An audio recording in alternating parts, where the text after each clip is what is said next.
दुपारचे 11:15 वाजलेत आणि आता बाबा आणि मी दोघे जण चाललोय मंदिरात।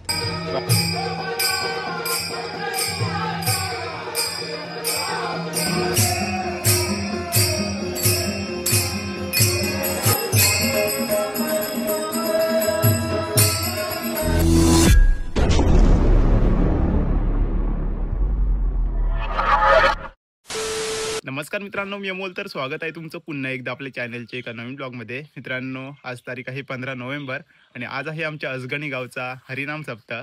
तर आजच्या दिवसभरात आपण हा हरिनाम सप्ताह बघणार आहोत। आज दुपारी 12 वाजता या हरिनाम सप्ताहाला सुरुवात होईल आणि उद्या दुपारी 12 वाजता हा हरिनाम सप्ताह संपेल। तर आता आपण दुपारी जाणार आहोत आणि परत एकदा संध्याकाळी जाणार आहोत, कारण आजूबाजूच्या गावातील दिंडी भजन येणार आहेत आणि खूप सुंदर असे दिंडी भजन असतात। तर ते रात्रभर चालणार आहेत आणि उद्या सकाळी म्हणजे उद्या दुपारनंतर या हरिनाम सप्ताहाची समाप्ती होईल। तर चला पटापट व्हिडिओला सुरुवात करूया। दुपारचे 11:15 वाजलेत आणि आता बाबा आणि मी दोघे जण चाललोय मंदिरात। बाबांना पाया पडून यायचं आहे रिटर्न लगेच। तर आपली बाईक काढूया, झाकून ठेवली आहे। त्या दिवशी सर्व्हिसिंग केली, त्याच्यानंतर झाकूनच ठेवली आहे, काढलीच नाही आहे बाहेर, एकदम चकाचक। तर आता जायचं आहे। आता सब तो उभं होतो ना आणि आपलं किती ह्याचं असतं? 7 पाराचं म्हणजे 7 प्रहर। ओके, एक प्रहर 4 एका दिवसाचे 4 प्रहर। ओके, आजचे 3 प्रहर आणि उद्याचे 4 प्रहर असं होतं। ओके, म्हणजे आज दुपारी 12 वाजता सुरू होऊन उद्या दुपारी समाप्ती। दुपारी। ओके, चला तर डायरेक्ट आता आपण जाऊया मंदिरात आणि तिकडे काय चालू आहे तुम्हाला दाखवतो। चला। तर मित्रांनो, मंदिराकडे पोहोचलोय। हे समोर आहे ते पावनादेवीचं मंदिर आणि दुसरं मंदिर त्या साईडला आहे रामेश्वर देवाचं। पण झालंय काय, आरुश्रीचा प्रॉब्लेम असल्यामुळे आपण मंदिराच्या आतमध्ये जाऊ शकत नाही पाया पडण्यासाठी, त्याच्यामुळे जे काय ते बाहेरूनच शूट करावं लागणार आहे। तर हे आहे रामेश्वर देवाचं मंदिर। तर याच मंदिरात हरिनाम सप्ताह असणार आहे। आता थोड्याच वेळात सगळेजण त्या साईडला गेले। 3 मंदिरे आहेत, तर तिकडून आल्यानंतर सप्ताह सुरू होईल, सप्ताहाची सुरुवात होते।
तर हरिनाम सप्ताहाला सुरुवात झाली आहे आणि या साईडला आपल्याकडे किती मेळ येणार आहेत त्यांची नावं आहेत ती बघा आणि नंबर पण आहेत। टोटल 12 मेळ आहेत। मेळ म्हणजे दिंडी भजन आणि ते संध्याकाळी सुरू होतील। तर पहिला आहे मसुरे, नंतर डागमोडे, किर्लोस, बेलाची वाडी, कुवडे, मठबुद्रुक, राठिवडे, रामगड, बिळवस, निरोम, गोळवण आणि परत मठबुद्रुक। अशा प्रकारे टोटल 12 आहेत, वेगवेगळ्या वाडीतली आहेत। परत परत नावं असली तरी पण वेगवेगळ्या वाडीतली आहेत. तर ही सगळी आपल्याला संध्याकाळी बघायला मिळणार आहेत. संध्याकाळी आपण परत येऊ आणि त्याच्यानंतर ही सगळी दिंडी भजन तुम्हाला दाखवतो. तर दरवर्षीप्रमाणे यावर्षी पण दशरथ काकांचा दुकान असा चणे, शेंगदाणे, चुरमुऱ्याचे लाडू, चॉकलेट्स आणि काय फुगे आणि संध्याकाळी लाव त्याला खेळणी आहेत, पेपेरा, चिट्टी आहेत, ती मोठी पेपेरी केडली आकूक.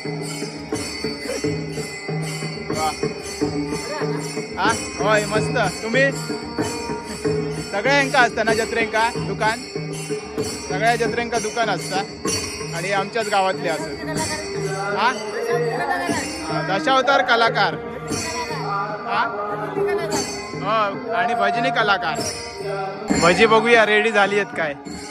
मगाशी तळीत होते, झाली आहेत वाटतं. अरे वडे आहेत इकडे, भजी आहेत. हा तयार झाली.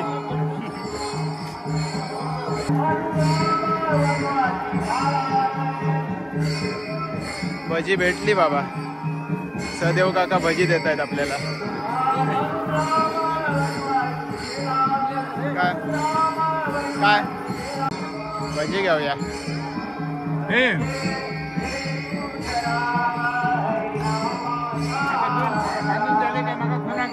अंदर नाही लो ना हिवाळ्यात गेलो. संध्याकाळी ये.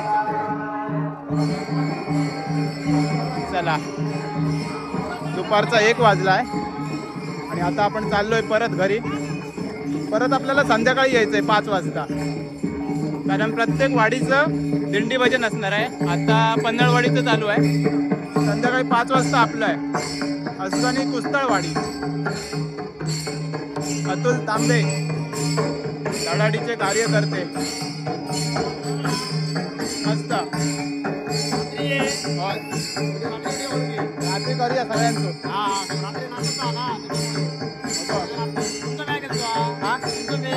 तू 5 वाजता.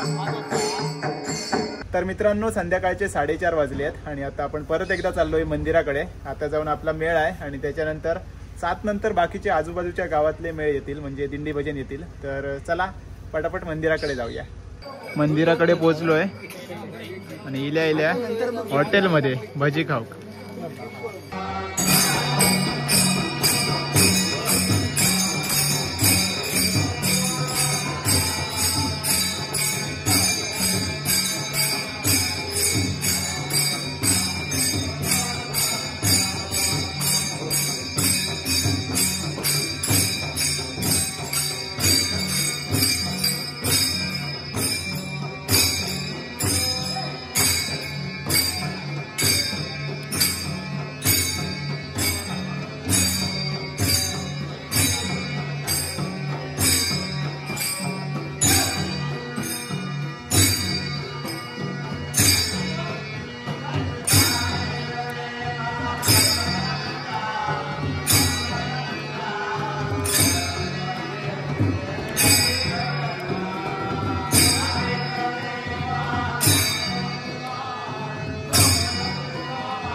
वाडीचा मेळ संपलाय.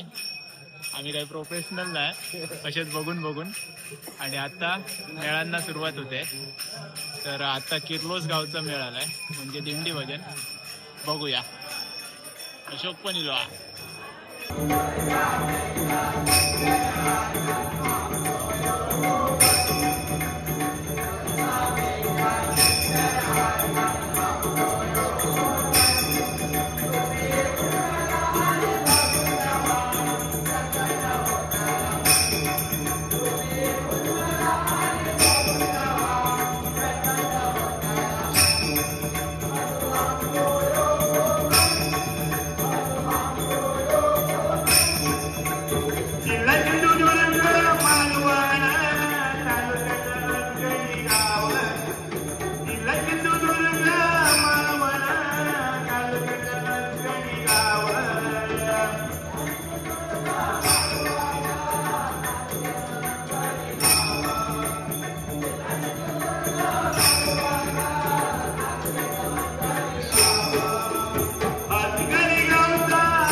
तर रात्रीचे 11:15 वाजलेत आणि आता पंचारत असणार आहे. तर आता थोडा वेळ बंद केलेत. पंचारत होईल त्याच्यानंतर परत एकदा सगळे दिंडी भजन सुरू होतील.